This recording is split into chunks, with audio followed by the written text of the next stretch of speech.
ताला अज़्ज़वजल हम आपको पावर 2000 कंप्यूटर इंस्टीट्यूट के प्लेटफॉर्म से लॉन्च होने वाले डीवीटी में जो कि प्रैक्टिकल और प्रोफेशनल लेवल पर कमांड सिखाई जा रही हैं, जो कि इंपॉर्टेंट तरीन मीडिया पे इस्तेमाल होने वाले टॉपिक्स हैं, इसके मुताबिक आज हम आपको इन पेज में काम करने के दौरान इसके टॉपिक नंबर 11 जिसके अंदर हमें एप्लीकेशन प्रेफरेंसेस समझाया गया है, जो कि अल्टर F11 से हमारे सामने आता है। देखिए एप्लीकेशन प्रेफरेंसेस टूल्स के नीचे जो जगह खाली नजर आ रही है आपको, यहाँ डबल क्लिक करने से भी अगर लाना चाहें तो ला सकते हैं।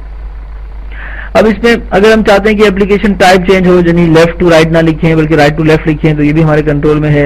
अगर हम चाहते हैं कि हम गाइड्स के, देखिए यहाँ 3 तरह के कलर उसमें आपको दिए। एक कलर जो है मार्जिन कहलाता है, हमने कहा मार्जिन जो है ग्रीन कलर की हो। यूजर यानी हमारी जो गाइडलाइंस है, देखिए हमने कहा वो जो है ना रेड कलर की हो, इस तरह देखें, और जो कॉलम्स हैं वो ग्रे हो।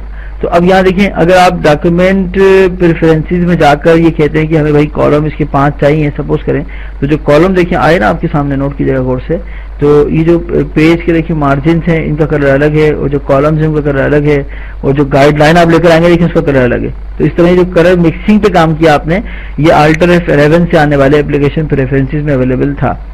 इसी तरह अगर हम चाहें कि हम देखिए मैंने बताया था आपको पहले भी कि कंट्रोल F11 से आप अगर चाहें तो इंच में कन्वर्ट करें और इसको सेव कर दें ताकि नेक्स्ट टाइम भी इंच ही रहे। तो अल्टर F11 में एक ऑप्शन दिया हुआ उसने हमें, इसका नाम है एरो कीज मूवमेंट और कंट्रोल दबा के मूवमेंट। तो अब देखिए आपने 0.1 कर दिया एरो कीज मूवमेंट को और 1.0 कर दिया कंट्रोल मूवमेंट को। तो अब इससे क्या होगा कि जब आप कोई ऑब्जेक्ट बनाएंगे यहाँ पर इन पेज में काम करने के दौरान, और बनाने के बाद जब आप उसको सिलेक्ट करने के बाद मूव करवाएंगे तो कंट्रोल देखें, एरो कीज की मूवमेंट की स्पीड देखें, और कंट्रोल दबा के जब आप मूव कराएंगे तो आप स्पीड देखें, तो कंट्रोल दबा के स्पीड बढ़ी ना, देखें कंट्रोल दबा के वो डायरेक्ट 1 इंच यानी 1 to 1 इंच मूव करने की कोशिश कर रहा है। तो अल्टर F11 से आने वाले ऑप्शंस में हमें ग्रीक के नाम से भी एक ऑप्शन दिया गया। बहुत तवज्जो के साथ देखें स्क्रीन पर, देखें अगर आप चाहें तो आप पिक्चर्स को ग्रीक कर दें, अगर आप चाहें तो आप जो है वो यहाँ पर बाकायदा ग्रीकिंग का ऑप्शन है, हम चाहें तो हम टेक्स्ट को ग्रीक कर दें। ग्रीक कहते हैं छुपाने को, यानी हम चाहते हैं कि जब तक हमारा टेक्स्ट जो है ना वो एक पॉइंट का ना हो जाए हमें नजर नहीं आना चाहिए। बहुत तवज्जो के साथ देखें, हम चाहते हैं कि हमारा टेक्स्ट जब तक 50 पॉइंट का ना हो जाए नजर नहीं आना चाहिए। तो अब क्या होगा, जब आप कुछ लिखेंगे, जैसे देखिए मैंने आपके सामने स्क्रीन पर जो है एक एरिया बनाया और वहां मैंने लिखा शिफ्ट W शुरू शरीफ। तो अब अगर हम इसका साइज बढ़ाते हैं, देखिए मैंने इसका साइज 40 कर दिया, नजर ही नहीं आ रहा, मैंने इसका साइज 50 कर दिया, देखिए नोट कीजिएगा गौर से, मैंने इसका साइज देखिए 60 कर दिया, 60 देखें। तो अब आप जरा सा जूम करेंगे, देखिए स्क्रीन पर ये बात हो जाएगा, F7 एक्चुअल साइज है ना। अब देखिए 50 पे इसका डिस्प्ले नहीं आ रहा ना, देखिए नोट करेंगे गौर से। अगर आपने 55 किया तो देखिए डिस्प्ले आ गया इसका। तो ये ग्रीक करने का तरीका है टेक्स्ट को, क्योंकि होता ये है कि जब टेक्स्ट बहुत सारा हो जाता है ना तो फिर वो इतना यानी बार बार प्रीव्यू दिखा के वो हमारी सिस्टम की स्पीड को स्लो कर देता है, तो हम टेक्स्ट को ग्रीक कर देते हैं। जिस तरह से मैंने टेक्स्ट को ग्रीक किया, इस तरह अगर आप चाहें तो आप इमेजेस वगैरह को भी ग्रीक कर सकते हैं। किस तरह देखें, आपने अलग से एक जगह बनाई, डबल क्लिक करके हमने कहा भी हमें एक इमेज चाहिए, इमेज भी आ गया, तो इमेज नहीं आ रहा क्योंकि आपने अभी अल्टर F11 में जाकर इमेज को ग्रीक कर रखा है ना। आप इसका ग्रीकिंग बंद कर दें तो इमेज आ जाएगा। तो ये भी एक तरीका समझ लें अच्छी तरह से कि अगर हम इमेज को ग्रीक करना चाहें तो अल्टर F11 में हमारे पास इमेज ग्रीकिंग फैसिलिटी अवेलेबल है। यहाँ देखें अगर हम चाहते हैं वो सेटिंग आ जाए जो डिफॉल्ट होती है, तो डिफॉल्ट का बटन दिया हुआ है, इससे आप जब चाहें डिफॉल्ट सेटिंग खोल सकते हैं। तो डिफॉल्ट सेटिंग जो भी होती है वो खुद ब खुद हमारे सामने आ जाती हैं। राइट क्लिक करके माउस क्या काम करे, या कोई मेन्यू खोले या जूम करे, अगर जूम करे तो कितना जूम करे, हमने कहा जब भी हम राइट क्लिक करें 300% जूम कर दे। तो अब क्या होगा, देखें जब आप राइट क्लिक करेंगे ना, जूम इन, देखें right click zoom in, right click zoom in. लेकिन ऐसा होता नहीं है, राइट क्लिक करके हम कोई ऑप्शन खोलते हैं तो वो ऑप्शन क्या कहलाते हैं, फ्लोटिंग मेन्यू। क्या कहलाते हैं वो, अब देखिए राइट क्लिक करेंगे आप तो फ्लोटिंग मेन्यू खुल रहा है कि क्या चाहते हैं आप, कट कॉपी पेस्ट चाहते हैं, पिक्चर चाहते हैं, सिलेक्ट चाहते हैं, जूम चाहते हैं। तो ये बड़ा प्यारा ऑप्शन है राइट क्लिक कंट्रोल के नाम से। इसी तरह देखिए एक ऑप्शन दिया हुआ ड्रैग एंड ड्रॉप। अब इसको इस तरह समझ लें कि अगर इन पेज में काम करने के दौरान आपसे कहा जाए मिसाल के तौर पर कि आप किसी जगह पे देखिए कोई टेक्स्ट लिखे हैं, देखिए मैंने एक टेक्स्ट एरिया बनाया और वहां मैं कुछ लिखना चाहता हूँ, देखिए सपोज करें पाकिस्तान में पहली मरतबा, यहाँ देखिए अगर हम उर्दू में टाइपिंग करें तो कंट्रोल स्पेस दबा के आप देखिए इंग्लिश कर सकते हैं। नीचे से देखिए कंट्रोल स्पेस दबा रहा हूँ, देखिए इंग्लिश में कन्वर्ट हो रहा है, नोट करेंगे गौर से, है नहीं। यही नहीं बल्कि आप एडिट मेन्यू में जाएंगे तो प्रेफरेंसेस दिया हुआ, वहाँ बाकायदा हमें कीबोर्ड के नाम से एक ऑप्शन दिया हुआ, आप क्लिक करेंगे इसके ऊपर तो यहाँ हमें बाकायदा बने बनाए कीबोर्ड्स दिए हुए। इस पर आप अगर क्लिक करेंगे व्यू पर तो वो बता देगा आपको कि कितने कौन सी की जो है वो उससे क्या आएगा। ए दबाएंगे तो मद बनेगा, ए दबाएंगे तो अलिफ भी आएगा, और डी से जो है ना डाल भी आएगा, और शिफ्ट डी दबाएंगे तो दाल आएगा। मतलब इस तरह उसने कैप्स लॉक सेटिंग के हिसाब से बना के इसका प्रिंट निकाल लें, आप सेव कर लें इसको। देखिए इन पेज में अगर हम चाहते हैं कि अपनी मर्जी का कीबोर्ड खुद बनाएं तो उसे कहते हैं कस्टम या यूजर डिफाइंड मॉडिफाइंग कीबोर्ड। ये एक नहीं बल्कि 8 बन सकते हैं। आप इसमें गए देखें, जैसे चेंजिंग करनी है आपको तो आप पेस्ट लेके आगे उठा के अपने का, जब भी हम ए दबाएंगे तो पेस्ट चाहिए, और जब शिफ्ट दबा के दबाएंगे तो हमें हाँ चाहिए। फिर देखिए हमें स्वाद चाहिए एस से, या मशीन चाहिए एस से। तो इस तरह ये जो कीबोर्ड है ना, ये आपकी मर्जी का कीबोर्ड है। लेकिन इस वक्त जो पाकिस्तान भर में स्टैंडर्ड कीबोर्ड चल रहा है वो है फोनेटिक कीबोर्ड। क्या है वो? फोनेटिक। हमने इसको देखिए फोनेटिक पे रखा, और यहाँ चाहे तो आप सिंधी और पश्तो को भी ऑन कर दें।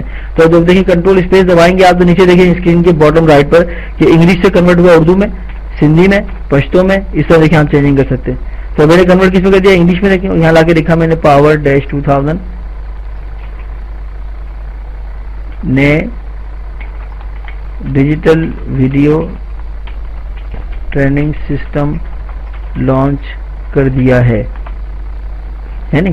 तो अब ये देखिए जो आपने लिखा, तवज्जो के साथ देखिए। अगर मैं यहाँ से चाहूँ कि पहली मरतबा को सिलेक्ट करूँ तो देखिए पहली को सिलेक्ट करके आप यहाँ नीचे लेके आ गए, पहली को सिलेक्ट करके ऊपर लेके चले गए। तो इसको कहते हैं ड्रैग एंड ड्रॉप टेक्स्ट। लेकिन लिखा हुआ है ड्रैग एंड ड्रॉप टेक्स्ट, इसको बंद कर दें आप। तो अब क्या होगा, अगर आप इसको मूव कराना चाहेंगे तो आप इसको इस तरह पहले की तरह मूव नहीं कर सकते। वो एक अलग मैटर है कि आप इसको कट कर लें कहीं और जाके आप इसको पेस्ट कर दें, लेकिन ये मैनुअल तरीका है। जो वो तरीका था वो बड़ा इंपॉर्टेंट था, उसका नाम था ड्रैग एंड ड्रॉप। इसको ऑन कर दें तो अब क्या होगा, देखिए आप सिलेक्ट करके जब चाहें देखिए सिलेक्ट करें इसको इस तरह, जहाँ चाहे वहाँ ले जाए। हम चाहते हैं यहाँ आ जाए तो यहाँ आ गया, देखिए इस तरह। तो बड़ा एक प्यारा ऑप्शन है देखिए, जिसकी मदद से आप अगर मूव कराना चाहें ना किसी भी मैटर को, तो अपनी जगह पे रहते हुए देखिए उसको मूव करा सकते हैं। इसको देखिए पे को हम चाहते हैं पे यहाँ आ जाए, ठीक है। तो इसमें स्पेस वगैरह सेट करना पड़ेगा। तो कहने का मतलब ये है कि ये एडवांटेज है हमारे पास कि हम टेक्स्ट को मूव करा सकते हैं। दूसरा, इसमें देखिए उसने हमें टॉपिक नंबर 11 में जो है कलर्स वगैरह भी कंट्रोल किया आपने। इसके साथ एक ऑप्शन दिया हुआ है बैकअप के नाम से, यानी अल्टर F11 में एक ऑप्शन दिया हुआ है मेंटेन बैकअप। ऑटो सेव भी है। ऑटो सेव में ये है कि आप इसको चेक लगा देंगे तो अगर आप सेव करना भूल भी जाते हैं तो हर 5 मिनट के बाद, हर 50 मिनट के बाद या हर 10 मिनट के बाद वो आपकी फाइल को खुद सेव करेगा। इसे कहते हैं ऑटो सेव। लेकिन अगर हम चाहते हैं कि हम जब भी सेव करें तो हमें बैकअप मिले तो इसे कहते हैं मेंटेन प्रीवियस वर्जन। जैसे कि मैंने 5 बैकअप मांगे इससे। तो अब देखिए आपने फाइल को इस वक्त जब सेव किया कंट्रोल S दबा के किसी भी फोल्डर में किसी भी नाम से, तो जब आप कोई भी एडिटिंग करेंगे, जैसे देखिए मैंने इसमें एडिटिंग करके इसको डिलीट कर दिया, फिर दोबारा सेव किया, तो फिर देखिए मैंने सिलेक्ट किया पूरे के पूरे बॉक्स को डिलीट कर दिया, फिर दोबारा सेव किया। फिर देखिए मैंने यहाँ अलग से इमेज एरिया बनाया, देखिए फिर दोबारा सेव किया, डबल क्लिक करके मैंने इस एरिया में एक इमेज मांगा उससे और फिर दोबारा सेव किया आपने। तो इस तरह जब भी आप कोई नया काम करते हैं तो हम उस नए काम को महफूज करते हैं बार बार बार बार बार बार। तो वो जो हमारा काम जिस जगह जिस फोल्डर में आपने ला के रखा ना, आप जाके जब चेक करेंगे तवज्जो के साथ देखिएगा स्क्रीन पर कि यहाँ इन पेज में काम करने, देखिए जो भी आपने काम किया, जब हम जाके अपने माई पिक्चर्स में जाके चेक करेंगे इस काम को कि आया वो काम हुआ भी या नहीं, तो देखिए जितने भी आपने मतलब सेव किया था ना, हर दफा सेव करने पर वो बैकअप बनाता चला गया, बैकअप बनाता चला गया। अब यहाँ देखिए गौर से स्क्रीन पर तवज्जो के साथ उसने तकरीबन 1 इन पेज की फाइल की अब तक 5 बैकअप या 4 बैकअप बना चुका है।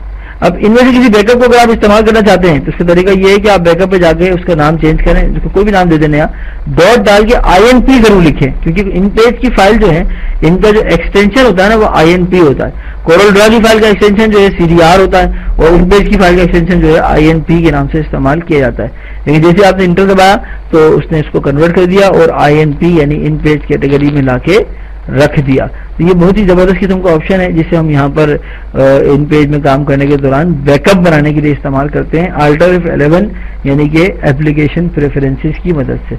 इसकी फौरन प्रैक्टिस कर लें और इसमें जो जहाँ कहीं भी कन्फ्यूजन हो बार बार आप क्लास को रिपीट करें, दोहराएं।